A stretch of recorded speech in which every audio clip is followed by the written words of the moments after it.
ही आमची कांताबाई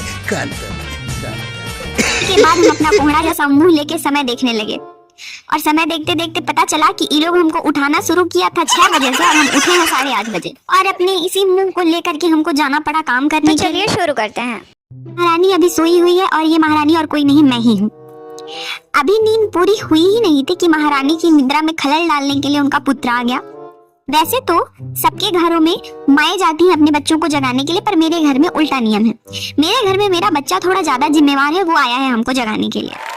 और जगने के बाद हम अपना कोहड़ा जैसा मुंह लेके समय देखने लगे और समय देखते देखते पता चला कि ये लोग हमको उठाना शुरू किया था 6 बजे से और हम उठे हैं 8:30 बजे और अपने इसी मुंह को लेकर के हमको जाना पड़ा काम करने के लिए। वैसे तो मेरे घर में 4-5 नौकर हैं, पर आज के दिन वो चारों और पांचों छुट्टी पे हैं, इसलिए हमको ज्यादा कुछ नहीं करना था। बस हम अपनी काली घनी जुल्फें बहुत अच्छे से स्टाइलिश जूड़ा बनाते हुए आगे काम की ओर बढ़ रहे थे। और ये जूड़ा बनाना थोड़ा कठिन है, इसके लिए हम एक ब्लॉग बनाएंगे जिसमें हम आप लोगों को सिखाएंगे कि ये जूड़ा कैसे बनाया जाता है। और ये सारा काम करते हुए हम अभी आगे बढ़े ही थे कि हमको याद आया कि ओ बर्तन वाला भी छुट्टी पे है। तो फिर हम बर्तनों का सिर्फ निरीक्षण कर रहे थे।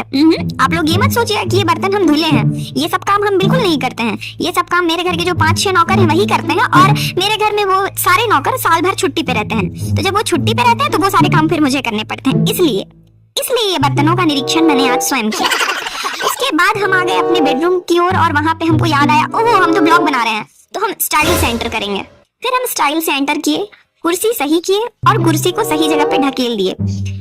उसके बाद हम थोड़ा सा झुकेंगे, झुकना हमको पसंद नहीं है, इसलिए हम बिना झुके ही पैरों से अपने उस पायदान को सही करने का प्रयत्न करने लगे। और जब वो सही नहीं हुआ, वो भी मेरी तरह अड़ियल और ढीठ, तो इसके बाद हमको ही फिर से झुकना पड़ा और झुकने के बाद हम उसको सीधा किए।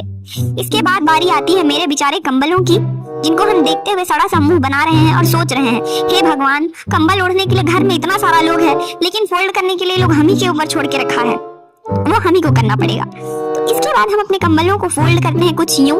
आप देख सकते हैं कि कंबल फोल्ड अच्छी तरह से हो तो नहीं रहा है, पर हमको भी क्या दिक्कत है, अच्छे से फोल्ड हो ना हो, हम तो अपना काम पूरा कर रहे हैं ना, बात खत्म, चाहे वो जैसा भी हो। इस तरह मैंने एक कंबल फोल्ड कर दिया है, अब दूसरे कंबल की बारी है। उसको भी उठा के पटकते हुए हम इस तरह कुछ ऐसा फोल्ड करने का प्रयत्न कर रहे हैं और एक कंबल को फोल्ड करते हुए हम इतने दुखी हो चुके हैं कि दूसरे कंबल के ऊपर हम गुस्सा दिखा रहे हैं कि तुम फोल्ड हो जाओ, नहीं तुमको उठा के फेंक आएंगे। तो मेरे इस क्रोध को समझते हुए वो कंबल बेचारा मुड़ गया और उसके बाद वो फोल्ड हो चुका था। हालांकि कंबल मुड़ा था या बिखरा था उसमें ज्यादा फर्क नहीं था। सारे काम हो जाने के बाद आई भोग लगाने की बारी और भोग लगाने के लिए जो प्रसाद बना था वो देवी जी ने स्वयं बनाया था और जैसा कि आपको पता है वो महारानी कह लो या देवी जी, वो मैं खुद ही हूँ। बड़े चाव से अपना भोग ग्रहण करते हुए मुझे आनंद की अनुभूति हो रही थी। मुझे ऐसा लग रहा था कि मैंने जीवन के सारे काम कंप्लीट कर लिए हैं और मेरी तरह जीवन यापन करने वाला कोई इंसान बचा ही नहीं। जब पेट भरा होता है ना, तो मन में ऐसी विचारधाराएं आती है कि दुनिया पलट दूंगी, दुनिया के जितने काम है वो सारे काम मैं ही कर दूंगी। तो इसलिए मैंने भी एक काम पकड़ा और मैं बन ठन कर करने बैठी एक महान काम, जो था सिलाई का।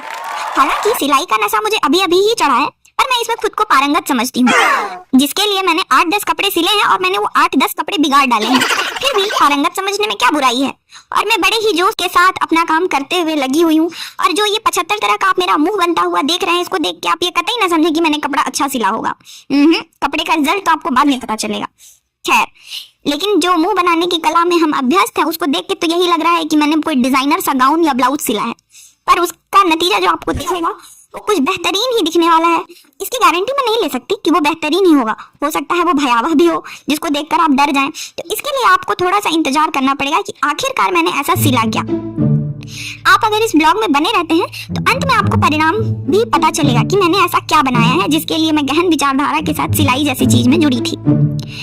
बहुत समय व्यतीत कर लेने के बाद आखिरकार आ चुका है रिजल्ट का समय, ताकि मैं आप सबको दिखा सकूं कि मैंने ऐसा क्या बनाया था। आपका इंतजार खत्म करते हुए दिखाती हूँ मैं कि ये देखिए, ये है मेरी बनावट और ये है मेरी कला जो कि मैंने बनाया। और ये था मेरा एक छोटा सा ब्लॉग, जिससे आपको बहुत कुछ तो नहीं, थोड़ा बहुत सीखने को जरूर ही मिला होगा कि लंबा लंबा फेंका कैसे जाता है, झूठ कैसे बोला जा सकता है। इस तरह मेरे ब्लॉग में आप बने रहिए और आपको पता चलेगा कि झूठ बोलने की कला में अभ्यस्त होने के लिए डॉली कॉमेडी अनबॉक्सिंग चैनल से आपको जुड़े रहना पड़ेगा। इस तरह के और ब्लॉग्स देखने के लिए सब्सक्राइब करिए मेरा channel Dolly comedy unboxing. Thank you.